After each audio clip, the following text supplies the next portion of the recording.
everyone! Welcome to the Champions Philippines 2021 and 2022 Pokemon Video Game Division Highlight Show. The Philippines really managed to show us a variety of strats for this tournament, so let's recap what went down. Trainers from all across the Philippines were first required to participate in the Philippines online qualifiers that were held on 29 May. The top 8 Pokemon trainers from the online qualifiers then advanced to the playoffs. The top 8 trainers to qualify for the Philippines playoffs include Baby Cakes, James, Shalamet, Rap, Romeo, Raka, Patrick, and MJ.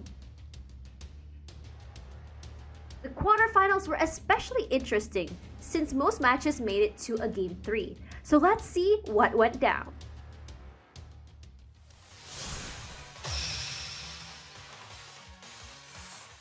Especially the Dynamax as well, committing fully to having that Groudon just be a huge linchpin in its early stage of this match. Like you said, if the Will-O-Wisp lands, that's going to be a huge bumper. The X-Factor, like you said, is going to be just comfy. It's going to be a Giga Drain action on the Groudon. Weakness policy? No! Wow. Oh my goodness. And the Calyrex Will-O-Wisp does connect. That is not going to feel good for Baby Cakes. He did have the best start to game number 1, and this is definitely not what he had in mind for game number 2 as well. He basically committed fully to trying to bump up this Groudon's attack, but immediately having it cut down, throws out the Max Quake, but we're already seeing the effects of that burn come into play. So yeah, the special defense. The special defense boosts are going to make him just way too tanky to be knocked out. So Astral Barrage isn't going to do anything. It's not even effective on the Incineroar, right? And Groudon, like you said, really tanky with the special defense boost. Even boosting that Shadow Claw as well. We saw that with the Max Phantasm coming out. But that is gonna be, that is gonna be the nail that seals the deal for this game number 2. Which means no game number 3 for us, as James is gonna move on to the later part of the day.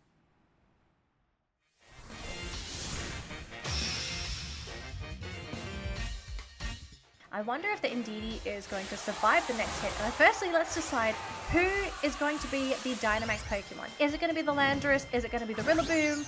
It looks like it's going to be the Rillaboom. So we have our big, bad Rillaboom here, ready to play, going to do some big damage for Rap. Is this the Pokemon that's going to save the day?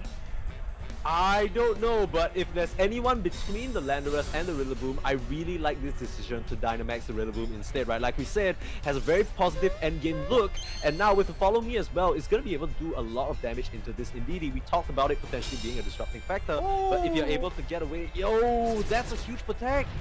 Saving the Landorus.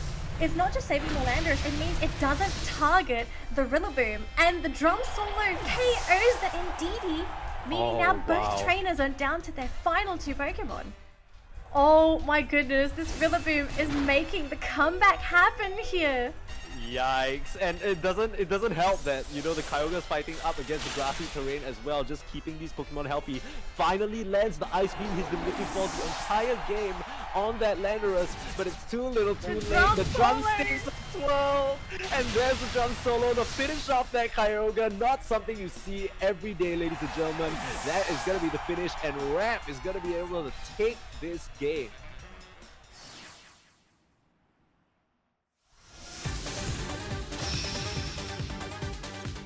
Yeah, so it's actually going to be the Dynamax on the Solgaleo, which is, you know, basically Romeo saying, okay, let's kick this up a notch. Kick it up a notch, trying to do some big damage, right? Like, that's what you really want to aim for with that Solgaleo. And at the same time, we saw Solgaleo's moveset. It's been running Earthquake, which is a surprise to both of us, but also a huge benefit because you get to increase your special defense if you do decide to go for the max ground move. You have max steel spike if you want to increase your defense, which is going to be the play here for that Solgaleo. Into the Zacian, it's going to go over half health here. So this Zacian is now under threat of being KO'd that next turn. But this I think more significantly the defense boost as well, right? Kind of setting the Solgaleo up to just resist a lot more of what Entei's but the Zacian is going to put out, whether it's the Prima Blade or the Sacred Sword, it's just going to be resisted a lot better. Faster Pokemon as well, right? I think Dragapult might be able to outspeed the Solgaleo here, but I think if Solgaleo hits first, it might be able to get the KO on Dragapult. Because remember, Dragapult as a Pokemon, it's not the best when it comes to defensive typings. It's actually a very squishy Pokemon. So there's a good chance I think that Solgaleo can get the KO. It's faster, meaning it will hit first the next turn. And if Solgaleo targeted, it didn't target directly into the Dragapult, but it did go for that Earthquake. So Grimmsmile's going to take a big chunk of damage. Oh. It's going to be 1 versus 1. Okay, I don't know how much that crit matters, but it's down to a 1 versus 1. So even though the Dragapult is faster, I think we do have to mention that I believe from the team preview we saw the Dragapult is the one holding the Focus Sash, but that's already been broken, right? So yep, 1 hit. It's a 1 hit. It's enough to knock out the Solgaleo, meaning Raka's gonna take the game off of a lucky, possibly crit. Oh my goodness. We're gonna be seeing Raka in that next round. Wow.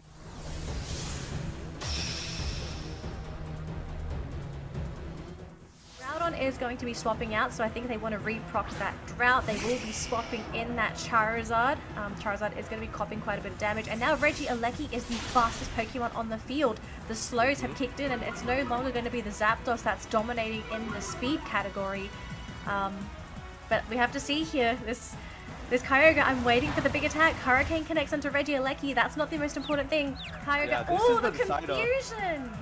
Oh, that could be huge actually. The Origin Pulse, like you said, this is the big attack that we've been waiting for. And does it do enough to the Regieleki? Both Pokemon down! That is huge! I was just gonna commend the play from MJ, right? Because I'm saying, you know, with the Groudon swapping out, you have the chance of resetting the Drought. But it's a bit too little too late. The Origin Pulse makes quick work of both the remaining Pokemon. And now it's Groudon against the world. Yeah, the Hurricane gonna knock him out, but Groudon not fast enough. Confused. I don't know how much it matters here. Does he actually strike himself? I mean, at the end of the day, and it procs. I mean, honestly speaking, at the end of the day, I'm not really sure how much that matters, but it just feels like insult to injury. A water spout as well just smacks him down. Just when it looked like MJ had set himself up nicely with the situation, thanks to the Regieleki, a sick eerie impulse, and the setup was enough from Patrick. The screens went up, the special attack rather went down, and Patrick is able to take away this game number 1. We're now down to our top 4 players who will be proceeding straight to the semifinals. Our semifinalists are James, Rap, Raka, and Patrick. James will be going head-to-head against Rap in the first series. For the second series, we'll be expecting a fierce battle between Raka and Patrick. Let's see who will be meeting up in the grand finals.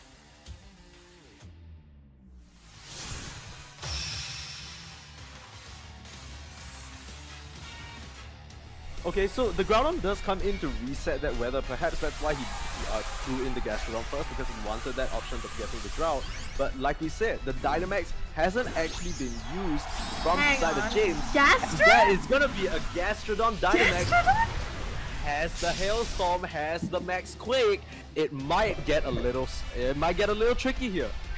I was not expecting the Max Gastrodon, but we'll have to see what this Pokemon is going to be able to do against this Landorus and Kyogre. We are going to be seeing the Landorus go right into that Groudon slot, and it is going to be chipping it down to about a quarter of its health left.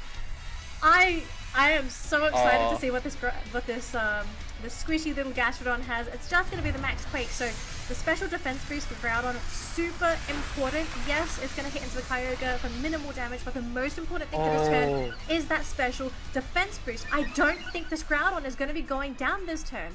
No, I mean, apart from that, if we're assuming that it is some sort of Choice Specs or Choice Scarf, the Kyogre just locked himself into a Thunder move that doesn't affect both Pokemon that James has on the field. He's gonna have to try and opt for a swap out, but then you already know what's coming in for the side of Rap. It's such an awful position here.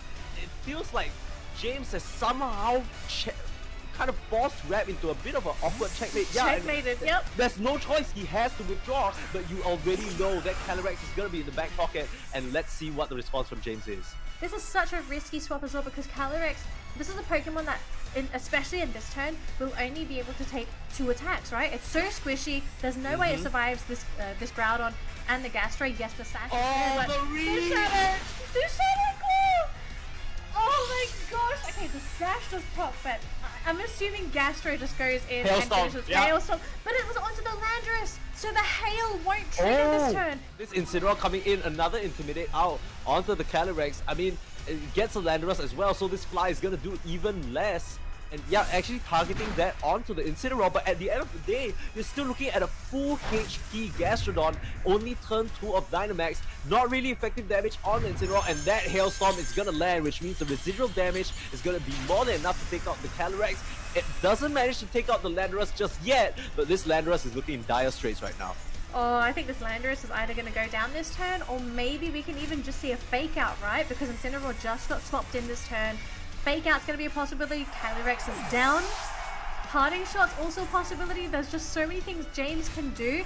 Rap is now pincered into a corner, and the real pincer being the fact that he cannot use water moves because of this gosh dang Gastrodon. His Landorus will go down to 8 Ice Beam from that Gastrodon, meaning it's going to be one Pokemon left, and it's a sleeping Kyogre who's choiced into Ice Beam, and he hasn't managed to proc any freezes. If he had a freeze earlier on, maybe this game could have been a little bit different, but that Gastrodon just causing Rap so many issues. James is going to be our first grand finalist.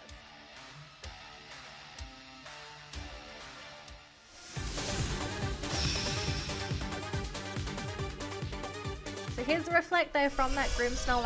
I do believe this this Groudon actually has access to Rock Slide, meaning that he can actually go for a max Rock Fall into that Zapdos slot if he really wants to, but we are not going to see the weakness policy. It's actually going to be a different move, but we are going to see the speed boost first coming out from the side of Patrick. So Zapdos is faster, but what is the play here for that Groudon? Yeah, I mean, more than... it's actually going to be a max Quake instead. So not going for the max Rock Fall, going for the Quake once the boost in the defenses and knocking down... Yeah, the special defense, sorry. But yeah, I mean, you're going to knock that Grimmsnarl down the peg. So, you know, even though you have that Reflect set up, it wasn't resisting that special... Yeah, and you don't have the Light Screen yet. Maybe you're also thinking, if the Grimmsnarl stays in this next turn, we're going to get this KO. If he tries to swap, I'm going to go for a Max Quake into that slot. But it is going to be a very fast turn. Light Screen here for the Grimmsnarl. Patrick wants to stay in. He's happy to sack his Grimmsnarl if he needs to. Max Airstream once again into the Groudon, not even half because of the special defense boost from the last Max Quake, and we're going to see the Hurricane going into the Groudon slot there, so there's always going to be the chance of confusion, which is always going to be a pain in the neck. And then of course the Thunder, I do believe from that Kyogre, is going again into the Dragapult slot, thinking that maybe he can catch a Pokemon that might be swapping in, which I think it seems like this is to be expected. Instead it's going to be an Origin Pulse that lands onto both Pokemon. Oh, the Groudon! Groudon is down. Yes, Dragapult survived, but I hate to say it, who cares? It's all down to Raka Zacian to bring this to a game 3, but it's just such a big ask for one Zacian going up against another Zacian paired up with a Zapdos. Yeah, that's already the Protect use, so you know that, you know, if he goes for a second Protect, he's just kind of buying time that he wouldn't be doing anything with anyways. There's the Thunder, it does a decent chunk of damage, and the Zacian using the Behemoth Blade actually outspeeds, not sure whether that's speed tie, but in this round at least, outspeeds the opposing Zacian, and that's not gonna feel too good for Raka. He's gonna go down 2-0. Meaning we have our first grand finalist in Patrick. Oh, this is gonna be so exciting for our next set. And now, the moment we've been waiting for, the grand finals. It's down to Patrick and James heading into the grand finals.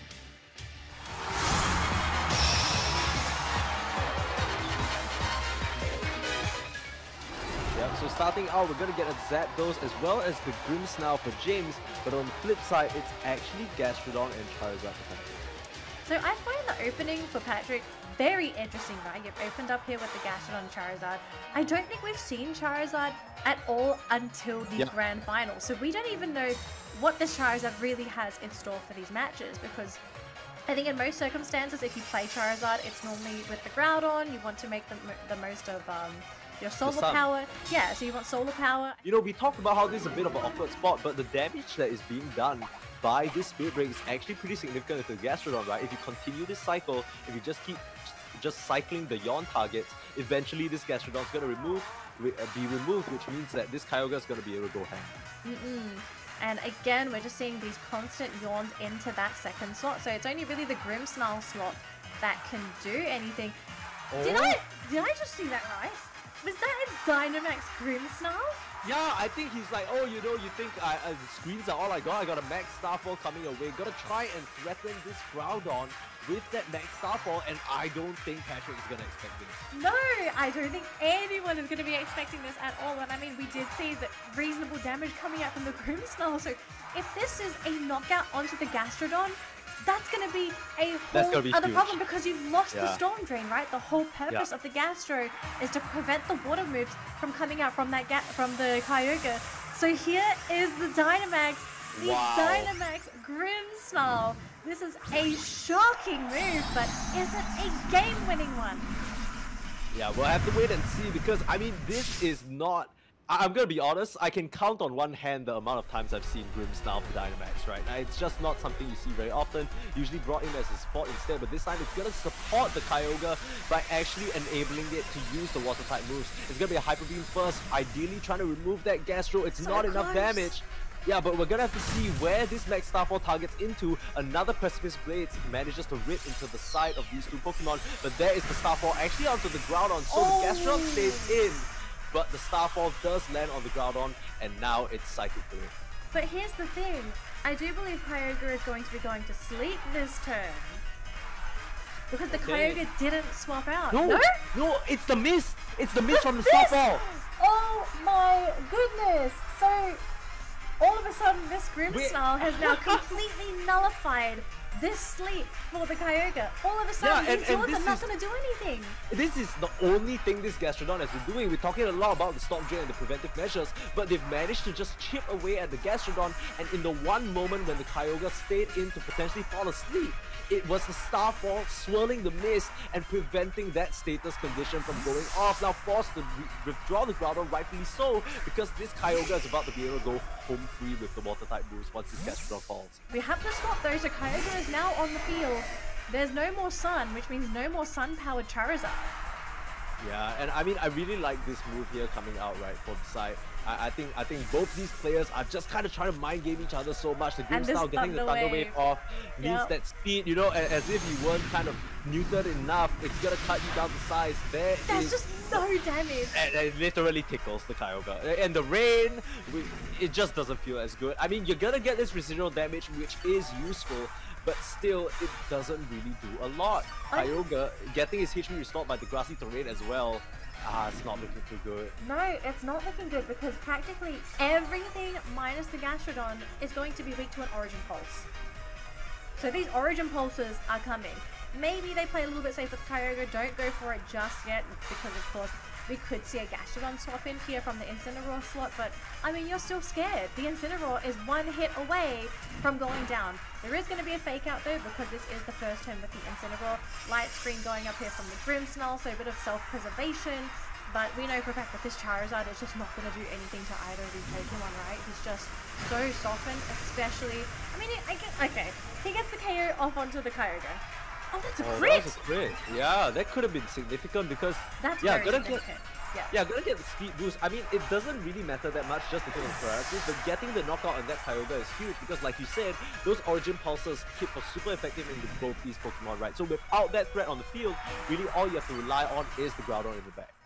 Oh my goodness, this is such a close game. I mean, you're looking at two Pokemon that are paralyzed. You have a Gastrodon that is on the verge of being knocked out, and it's the Groudon. He gets KO'd by that Rillaboom. The Grassy Glide just doing so much damage, and a Thunderbolt here from the Zapdos. It won't take out the Incineroar, but it gets hit with the Paralysis, so it doesn't even move. If it got a Flare Blitz, whether it be onto the Rillaboom or the Zapdos, that would have helped. But the Paralysis, oh my goodness. The static proc, that's a 30% chance. That is ridiculous, and that ends up looking like it's gonna decide the game, right? Because this Incineroar, he's not gonna move before these two Pokemon. No, he won't. He's going to be the last Pokemon to move. Charizard coming onto the field. Both of these Pokemon are hit with the static. Both of them are going to move after the Zapdos and the Rillaboom. I mean, these two Pokemon just look like easy KOs. Yes, there's a Gastrodon in the back, but this is a Gastrodon which, if you even attempt to swap, firstly, it's still slower than Zapdos and Rillaboom. Secondly, Rillaboom can one-hit KO that Gastrodon. That Pokemon is on the verge of elimination as well. The solar power working against the Charizard. How often do you see that? This time round, it doesn't give him any sort of benefit, actually throws him under the bus instead. He finally managed to make it through paralysis, through all the, unfortunate circumstances, and it's not enough. Now you're facing down a Grimmsnarl. The Grassy Glide with the priority is gonna land some nice damage into this Pokemon, even though it's not very effective, but they can slowly start chipping away. The Hurricane, is it enough to take out the Grimmsnarl? It doesn't even matter! The screens are enough, and the Spirit Break is gonna come out, another special attack drop. This Charizard just has had the worst absolute sequence of events. I feel like this is, you gotta be so frustrated here. It's so close, and I'm just wondering if he either maybe rolled if he under-rolled the damage that he needed to. Like, what would the possibility of him getting that KO? Because you know how it works with Pokemon attacks. There's a chance you're going to be able to hit a little bit more. There's a chance you can hit a little bit less. How close was he to getting the KO onto the Grimmsnarl? The paralysis again, come on. I mean, there was a real chance for this Charizard to make it happen, right? Because if it manages to get the KO on the Grimmsnarl, even though there is that Grassy Glide priority, it's not enough damage. It could have sent out a Fire-type move to finish off the Rillaboom, but just like that, it's gonna be Patrick who takes it away. And Patrick is your champion. Patrick takes the champion title for the Champions Philippines 2021 and 2022 Pokemon Video Game Division alongside his diverse team of Pokemon, Grimmsnarl, Zapdos, Kyogre, and Rillaboom. Congratulations! Alright, so we have the champion for the Pokemon Sword and Shield Philippines Championships. Congratulations again, Gildrop. But of course, we're getting to know the person behind the player nga naman. So we're talking to Patrick for this afternoon. So Patrick, first question. How often do you usually play Pokemon video game? And usually ba sino mga kasama mong maglaro nun? Yeah, I think internet forums and Facebook groups. I actually played a bit of in real-life tournaments in Quezon City while I was playing Ultra Sun actually, and it was really fun, and I'm really happy that it helped me improve. You chose your battle team with the help of your friends, and of course, you talked a bit about how you prepared for this competition or tournament, and as to how you prepared for it as to the tactical side. Pero of course, we wanna ask, are there any other things that you did to prepare? Like, meron ka ba mga rituals or anything that you wanna do before you get into a competition? Yeah, I think it's really good to watch people who know a lot about Pokemon, and for example, there are YouTubers like Aaron Zhang and Wolfie Glick or Wolf Glick, and they're really cool in the sense that they entertain you while also teaching you the basics of and even advanced tricks of competitive battling and Pokemon. And of course, second to the last question that we have for this afternoon, do you have anything to say to your competitors in the upcoming WCS? Mga nandito pa yung iba dyan, baka meron kang message for them. Thank you guys for being really cool, and you showed me how cool the Pokemon community here in the Philippines is, and I hope that we can continue competing for Pokemon events like these in the future, and let's all do our best to keep playing the game we love.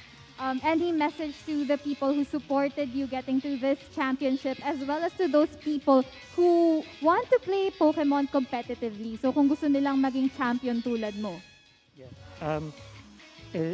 Make sure that you have fun while doing it, because it can be a bit discouraging at times, especially when things don't go your way. Just try to keep an open mind and make sure that you can handle things unexpected. All right, thank you so much for gracing us with your time, Gildrop, and we look forward to your upcoming games. Again, congratulations to our champion for today's Pokemon Championship for Sword and Shield. And thank you guys so much. We wish the best for all the top 4 players for today. Bye, everyone.